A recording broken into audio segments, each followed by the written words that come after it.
Söz dinlememek gerçekten eğlenceli. Hayatımda hiç bu kadar eğlenmedim. Dalga mı geçiyorsun? Hayır, neden? Sebep yok.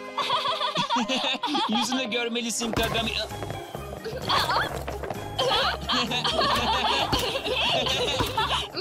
Al bunu. Vay canına. Saçını ilk kez açık bir şekilde görüyorum.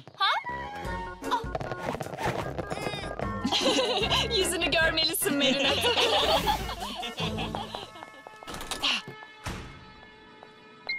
İkinci aşama yerinde.